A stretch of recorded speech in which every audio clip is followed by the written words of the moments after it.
आजच्या बजेटमध्ये 8 ते 12 लाखापर्यंत 10% सूट बजेटमध्ये घोषित करण्यात आली असून जीएसटी मध्ये सूट नाही, तर एकीकडे आवडा द्यायचा आणि दुसऱ्या हाताने काढून घ्यायचा ही प्रथा सुरू आहे।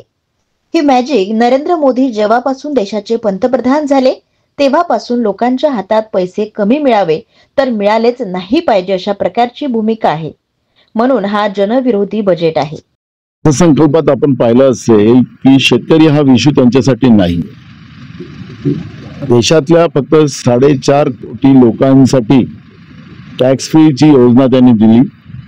दिल्ली आणि बिहारच्या निवडणुका पुढे ठेवून या पद्धतीचा हा बजेट ठेवला गेलेला।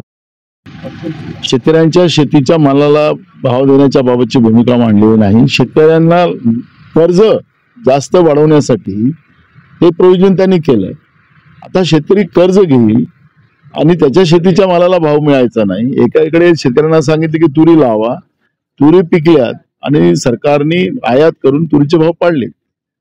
धान्याचे भाव दरवेळेस कमी करायचं आणि त्यांच्या मूठभर लोकांनी शेतकऱ्यांचा माल कमी भावात घ्यायचा आणि शेतकऱ्यांना बर्बाद करायची ही जी व्यवस्था देशाच्या अर्थसंकल्पामध्ये आपल्याला पाहायला मिळते आहे।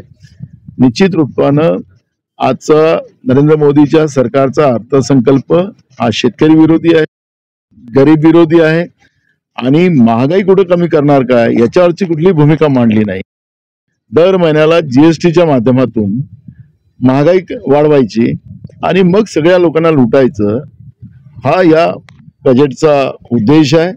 हा देशाच्या जनतेच्या हिताचा नाही, जनविरोधी बजेट नरेंद्र मोदीच्या सरकारने आज मांडलेला आहे। नरेंद्र मोदी सरकारचा जो बजेट आहे तो शेतकरी विरोधी, गरीब विरोधी आहे।